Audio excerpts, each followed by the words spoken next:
This is the speedy man, Xavier Worthy, the fastest man to the end zone right away. In trouble, ball is out. Jackson nearly fell on it, and Kansas City has recovered. Mahomes fires, running, Xavier again. Jackson sliding up, throwing end zone, incomplete. Flowers was wide open. Lamar trying to make magic happen, throwing end zone, likely 2 feet down. Yes, touchdown. Oh, I think he's out. Let's make sure. I think he's out. Oh, that's on the line, isn't it? Bro, I think his toe touched the line. It looks like that toe's on the line, Terry. Holy woo! By a toe, the opener looks like it'll go to the Chiefs. You honestly couldn't ask for a better game to kick off the 2024 NFL season, and even though it was that close, down to the wire by a game of a toenail, the Chiefs offense left a lot on the table when it came to making plays happen. That fact alone should terrify the rest of the NFL, considering Hollywood Brown wasn't even out there, and they put up 27 points on arguably the best defense in the entire league. And in today's video, I'll break down the entire game, sharing key takeaways along the way that will leave most Chiefs fans very excited for their Week 2 matchup against the Bengals. So let's talk about it. But first, how about those? All right, let's just jump straight into the insanity that was the season opener. Ravens versus Chiefs at Arrowhead. On the opening drive of this game, Chris Jones had an awesome pressure against the Ravens' reworked O-line that features 3 new players from last year. They had a right tackle, right guard, and left guard are all new, and the right side, therefore, is the real weakness. Chamari Connor ended that play by making a great tackle. Chris Jones had a great stop on Derrick Henry shortly after this and made an impact off and on all game, even though he never technically got home to sack Lamar outside of one very incredible play that I'll talk about here soon. Just remember, stats aren't everything when you go against Lamar Jackson, because that man is a freak of nature. Looks like a 12-year-old has a controller and is making him run around on Madden. Anyway, Baltimore quickly found themselves facing 3rd and 11 on the opening drive. Spags blitzed a couple extra guys, and it did not pay off as Lamar was able to check it down to Justice Hill, who tiptoed up the right sideline for the 1st and more. This was a struggle for KC's defense on several 3rd and longs. I mean, that's where you want the Ravens, 3rd and long. But hey, they couldn't close the deal on several occasions, and it did cost them at least early on in this game. Leo Chanel, though, batted up a pass on 2nd down, and he had 2 of these batted down passes in this game, with the 2nd of these preventing a touchdown late in the game. We'll get into that here soon. Something to note here, on this opening drive, the refs kept flagging Baltimore for illegal formation. Left tackle Ronnie Stanley was flagged a couple times for lining up too far back from the guard next to him. He's supposed to be even. The league did say they'd be cracking down on this. They let every team know, and they made it known here from the jump that they were not playing games. They even flagged right tackle McCary for this same exact penalty. Now, the 3rd time the Ravens got flagged for illegal formation was actually offsetting penalties due to pass interference called on Jalen Watson, who was in coverage on Zay Flowers. And this allowed for a replay of 3rd down, and the Ravens converted on a crosser to Flowers. Now, there was an injury scare on this play. Brian Cook went to tackle Flowers, as did McDuffie, and Brian Cook's helmet kind of crashed into McDuffie's. He eventually had to get evaluated for a concussion, talking about McDuffie shortly after this.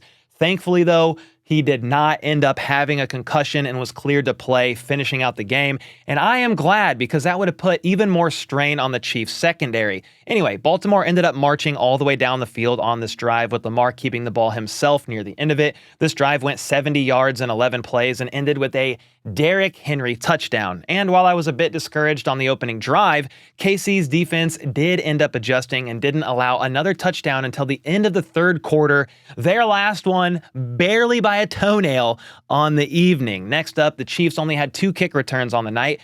Carson Steele returned the first one right here up to the 33-yard line. McColl had the 2nd return later in this game, and then the Ravens had 0 kick returns because Harrison Butker ended up booting most of them out of the back of the end zone, which is about how I expected kickoffs to go, as teams would rather kick a safe touchback than risk giving up a big return. And with that, Mahomes and company took the field for the first time, and on the first play, Mahomes went to Rice. That went 11 yards. Rice would go on a terror in this game, primarily feasting on slants and in the middle of the field like he's at a buffet. As you could see here in his route chart from Next Gen Stats, Mahomes was sacked after this, and a short Pacheco run set up a 3rd and 6 that of course featured a big 16-yard gain to Rashee Rice in the middle of the field. A horse collar tackle was called on the defender, making a tackle on Rice to move KC up 15 more yards.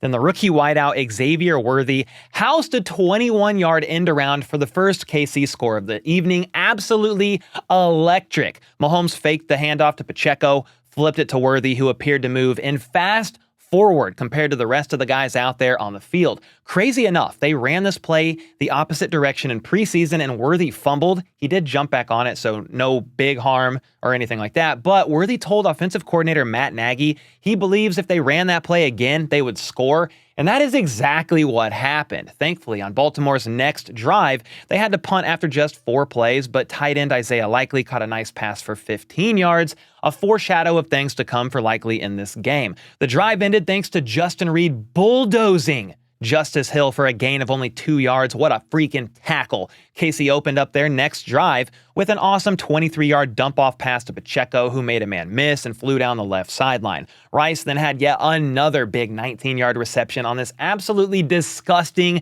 double move. I mean, look at this move, and then look at it again in slow motion. Glorious. KC stalled out after this, though, when on 3rd down, Mahomes ended up getting sacked after David Ojabo beat Kingsley Suamataia for the stop. Kingsley honestly had a pretty good rookie debut, handling his own without chip help the majority of the evening. According to PFF, take this for what you will, but according to PFF, Kingsley only gave up 1 true pressure and 1 QB hit on 54 snaps played, grading out a bit higher than both Trey Smith and Jawan Taylor, at least in his pass blocking grade. The O-line did struggle at times, don't get me wrong. It's a bit of a concern considering the Ravens don't necessarily have the best D-line in the NFL. It's not horrible, above average, but Mahomes had to drop back quite a bit in this game and did face quite a bit of pressure, so hopefully the O-line tightens up as the season goes on, but Kingsley played pretty well in his rookie debut. Now, the Ravens O-line thankfully played worse, and Chris Jones made the Ravens pay on the first play of their next drive, strip sacking Lamar deep in their own territory. Felix Anudike-Uzomah, the former first-round pick, ended up coming out of the pile with the football to set Mahomes and company up in great field position. However, on the first play, I believe it was the first play, Travis Kelce got flagged for holding. A bit of a weak call, but it does happen. That moved KC back to the 24, and this very next play could have potentially been a touchdown. Mahomes was under center, and pre-snap, Pacheco shifted over to the right and shot out of the backfield down the right sideline on a shoot route. Mahomes fired it, rifled it Pop's way, but sadly, he was unable to hold on to the ball. Not sure if he was afraid he was going to get hit or what, but it was a great play call that just fell short on the execution side of things. The intent, though, was clearly there, and it would have worked. It's a tough ask of a running back to make a catch like that, but one Pacheco could have hauled in. We may see that one again later this season. And while Mahomes was able to rifle one to Noah Gray for 11 yards, Mahomes fired one to Juju Smith-Schuster that ended up getting dropped. Would have potentially been a touchdown. Juju went up to get it and got shoved to the ground, with the impact of him slamming into the ground, jarring the ball out of his hands. Was it a tough snag to make? Yes, but could Juju have reeled that in? Also, yes, and that sadly made for 2 tough drops in the red zone on this drive, and KC had to settle for a field goal. Baltimore's offense then took the field trailing by 3, with Derrick Henry running for a hard-fought first down. Jamari Connor had a nice ankle tackle on Likely. Then on 3rd and 10, Lamar was stopped short of the first on a scramble to set up 4th and 3 near midfield, and they're going for it. Honestly, the Ravens' play call on this 4th down attempt was pretty incredible. Zay Flowers was crouching down behind his O-line, and that actually got him lost in coverage. Chiefs secondary were like, hey, who do we cover? And he quickly snaked out for a pass right side upon the snap of the ball. Thankfully, though, it appeared Nelson Aguilar missed his blocking assignment completely on Trent McDuffie, and McDuffie made them pay, making an incredible open field tackle to stop them short and force a turnover on downs. McDuffie is him. From there, history was made for the Chiefs on the following play. On this very next drive, they faced a 3rd and 12, a very long 3rd and 12. Well, Mahomes magically juked his way around pressure to scramble right, and Travis Kelce, not even supposed to be on the right side of the field. He was literally on the left side running like some shallow route, but he saw Mahomes scrambling and was able to fake going left and cut back right in a juke of sorts to create enough separation for Mahomes to find him for the first down. It was like 23 yards, an awesome connection that I'm going to forever cherish. Mahomes to Kelce on crucial plays. And it's fitting that it was on this very play Mahomes actually surpassed the late legend Lynn Dawson to become the all-time passing yards leader in franchise history. Dawson racked up 28,507 yards in his 13 seasons with the team,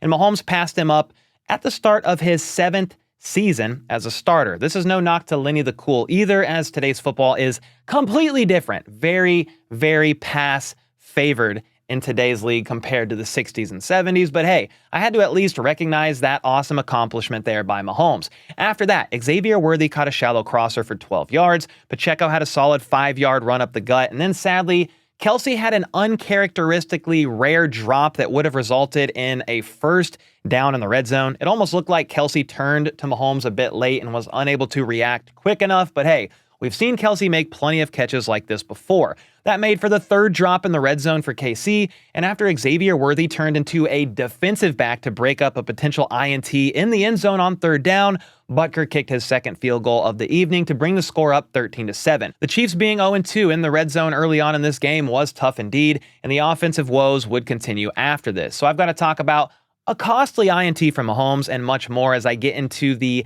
down-to-the-wire thriller of an ending in this game. But before I do, I'm happy to announce that the sponsor of today's video, Autograph, officially launched their app to the public this week, and it's now available for all Chiefs fans. Autograph is the best app to feed your Chiefs fandom, from A-plus Chiefs merch and memorabilia to rewards, leaderboards, and even no-fee tickets to Arrowhead. Speaking of Arrowhead, earlier this week, a member of the Chiefs community on Autograph, Retro 1 of 1 was his username, actually won 2 tickets on the app to the season opener and had a great time. More fun giveaways like this could happen in the future, so to unlock unique rewards for future giveaways like that, discounted tickets, signed memorabilia, and more, download the Autograph app ASAP from your preferred app store and make sure to use the referral code HBTChiefs so they know who sent you. Then, once you download the app and choose your team, you'll find articles from multiple sites that cover the Chiefs, audio podcasts, or videos from friends in the space like RGR, among others, even tweets from Twitter/X. It's all there in one place. Then,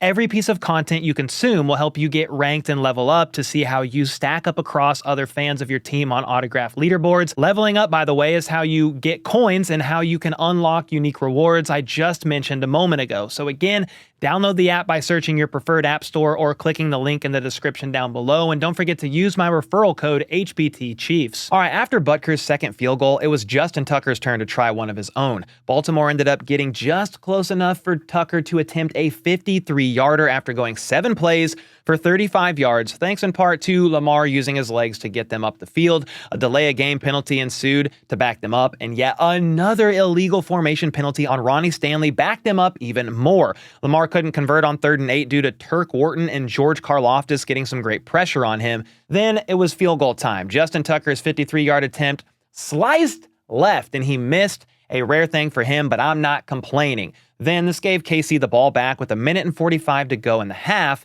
On top of that, they would then get the ball back to start the 3rd quarter. So I'm over here like, hey, let's drive down the field, get some points, and go up even more in the 3rd quarter. However, on 1st down, Mahomes was hit as he threw, trying to force something here to Rashee Rice, and Roquan Smith made a great diving interception.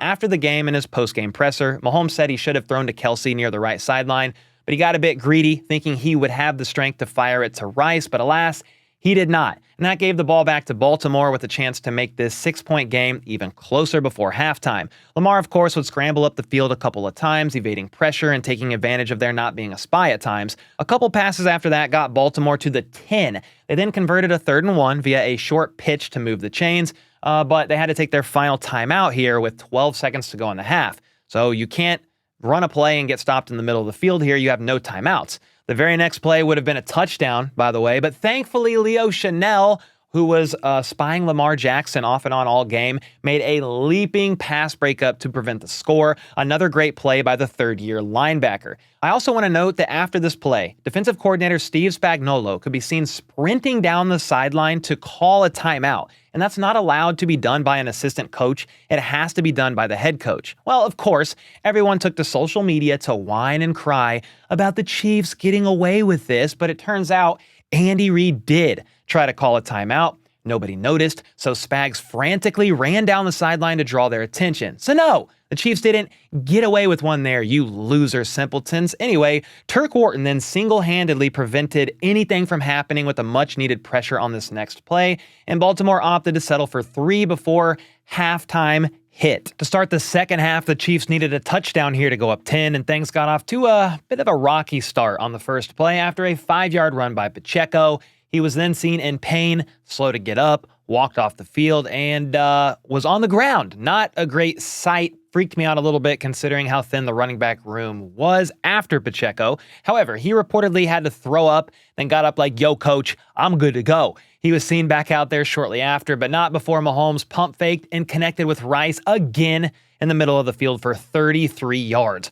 Rice was absolutely torching the Ravens in the middle of the field. Justin Watson was the next man up as Mahomes juked inside to find Watson for 25 more yards. This was such an interesting play design, too. You had both Noah Gray and Travis Kelce seen behind the line of scrimmage off to the right, and when they roll out to the right after the snap, the focus was on them, but Mahomes made a little magic happen, juking inside to extend the play, and Watson was left wide open in the middle of the field. A couple plays later, after a holding call on Kingsley Suamataia negated a 9-yard run by Pacheco, Mahomes was hit to the head and drew a roughing the passer flag, and that reset the downs, and a nice sneaky little Noah Gray screen nearly scored, but Pacheco would not be denied on the very next play on a run up the gut out of the gun. Mahomes even then tried to push the pile there to help score the touchdown afterwards, saying he should probably get credit with half a score, but this touchdown put the Chiefs up 10 points. On the next drive, Felix Anudike-Uzama had a nice tackle for loss with the help of Drew Tranquill halting the momentum, but sadly the Ravens once again converted a long-ass third down. They needed 12 and got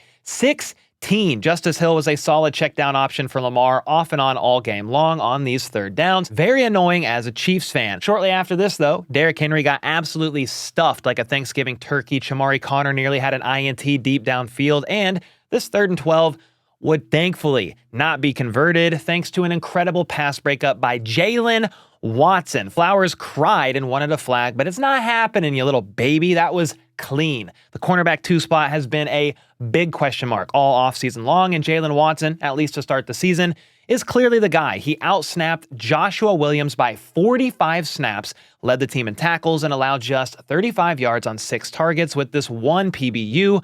As of right now, this is Jalen Watson's spot to lose, so tip of the cap to him for that. After that, though, a Ravens punt pinned the Chiefs inside their own 10-yard line. Kelce caught a nice quick pass on 3rd and 3 to move the chains. Then Rice once again feasted in the middle of the field, an absolutely ridiculous showing by the second-year wideout as he ended up catching 7 passes on the night for 103 yards. Samaje Perine then had a nice 10-yard screen go for a first down, and I can't wait for this man to get caught up in the offense over the next few weeks. Speaking of running backs, Carson Steele then got his first ever NFL carry for 5 yards after that, which drew a roar of the crowd in response to seeing him get the ball. A failed 3rd and 5 try via a misconnect check down to Samaje Perine, though, did force the Chiefs to punt rather than opting for a 58-yard field goal attempt by Harrison Butker.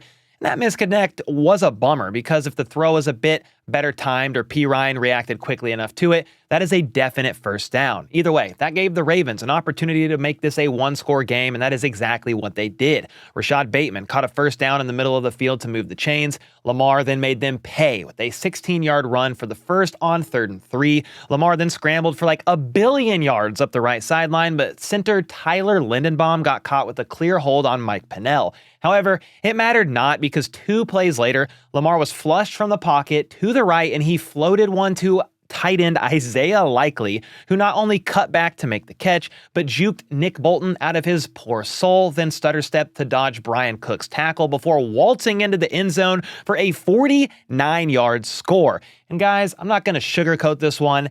Linebacker Nick Bolton was lost out there on that play. Not only did he really not see the ball coming, He did not expect it to come his way at all as he trailed in coverage on Likely, but he looked pretty slow out there as he attempted to sort of chase Likely down. I'm going to assume Bolton, like much of the defense by this point, was starting to get pretty freaking tired, but still, this was ugly. He missed much of training camp and preseason with that elbow injury, so hopefully he shakes off the rust here over the next couple of weeks. Mahomes now had the ball, though, only up by 3 at the top of the fourth, and this drive really needed to end in a touchdown. Well, they found some momentum on this one. Rice got it started. Then Noah Gray had a very solid catch on the run for 13 as Mahomes' sidearm flicked it to him. Pacheco pounded the rock a couple of times with a nice move inside and up on this run, by the way, here. Sheesh. Then Mahomes used his own legs to move the chains on 3rd down. And on this play, Mahomes was clearly out of bounds by the end of this run, and Roquan Smith, yeah, he made some contact that could have potentially drawn a flag, but no dice. The crowd did not like that one bit, and I'm actually okay with the no call here. I think Mahomes did sell it a bit. On the flip side, it was clearly a late hit, some late contact. It could have been flagged. Either way, it was a 1st down, and just 2 plays later, the Ravens secondary blew their coverage, and Mahomes connected with a wide open Xavier Worthy for a 35-yard touchdown. This was now Worthy's 2nd score of the night, and per Matt Derrick of Chiefs Digest, Worthy is only the 2nd Chiefs rookie in franchise history to start multiple touchdowns in his rookie debut. The first player to do this was Kareem Hunt back in 2017, so that is quite the accomplishment there by the rookie. Mahomes spoke on this play after the game and said he expected the safety to basically roll over, and once he didn't, he knew Worthy was going to be wide open for the score, and it was very much needed, and once again put KC up by 10 with 10 minutes to go in the game. And from here, this is where things really started to get insane. The Ravens would proceed to dink and dunk their way down the field on this drive, going 13 plays that went for just 4.3 yards per play on average. This featured 4 Lamar Jackson scrambles, who had a nice Madden-esque spin move here to dodge a Justin Reed tackle, plus a couple additional runs from Derrick Henry, including this one on 4th and 1. Henry dodged a tackle in the backfield and plowed through to move the chains. Eventually, though, the Ravens ran out of steam in the red zone, with Leo Chanel making an incredible tackle on Lamar as he tried to scramble for the first on 3rd and 6. This set up a 32-yard chip shot for Justin Tucker to make it a 7-point game. So with 5 minutes left, KC just needed to move the chains a few times to win it. After all, the Ravens prematurely burned a couple of early timeouts and only had 1 remaining. The problem was, Mahomes had an incredible scramble up the sideline for 19 yards that was negated by a holding penalty on Rashee Rice. And the real kicker here on this play for me was Williams also drew a personal foul for unnecessary roughness on Patrick Mahomes there on the sideline. But since there were fouls on both teams, the penalties offset and they had to replay 2nd down. Pacheco thankfully barrel rolled over some birds on the ground and he jumped up to keep going for the first. Something scary proceeded to happen though a couple plays later on 3rd and 10 as Mahomes tried to target Rice in the middle of the field, but his pass was batted up, a leaping PBU pass was batted up into the air, and Mahomes actually had to go up and get it himself. He caught his own pass. It was only a 1-yard gain, but this saved an INT from occurring and also ran the clock down to the 2-minute warning. A big brain move there by Mahomes to make sure more clock was drained, which is actually why he said post-game he decided to catch the ball rather than batting it down. And to think like that in real time when the pass is up in the air like that is actually insane. It's a shame that pass got batted because that was a no look from Mahomes to Rice that would have been a definite 1st down. This also allowed KC to punt the ball. No INT there on the batted up pass. Mahomes catches it, drains the clock, and allows them to completely flip the field. Najee Johnson made a great tackle at the 12-yard line, and this would be Baltimore's final drive of the game. They'd have to go 87 yards in under 2 minutes with 0 timeouts left. Well, several shortish plays would help them slowly march up the field. 8 yards here, a 9-yard scramble there, 7 yards to Justice Hill, and several freak scrambles from Lamar helped them get up to midfield. Then Lamar launched a 38-yarder to Rashad Bateman all the way up to the 11-yard line. Bateman had to go up and get it he did. The problem here was the Ravens again had no timeout, so they had to run to the line, and instead of clocking it to, save some time and regroup, Lamar opted to try and run a play, and while he did have an open Isaiah Likely, he missed his mark and Likely got slammed to the ground by Brian Cook and stayed down. An immediate big-time pain, at least that's what it initially looked like. This left the game clock at 10 seconds remaining and Baltimore within striking distance to tie things up. Well, Chris Jones almost got home, but the ever-elusive snake Lamar slithered his way up into the pocket and fired a pass to a wide-open Zay Flowers, but missed his mark by a mile. Of course, after the game, Lamar said he was trying to target somebody else, Rashad Bateman, but it wasn't even close to Bateman, so I don't even know why he bothered to say that. He was just off and choked again in a clutch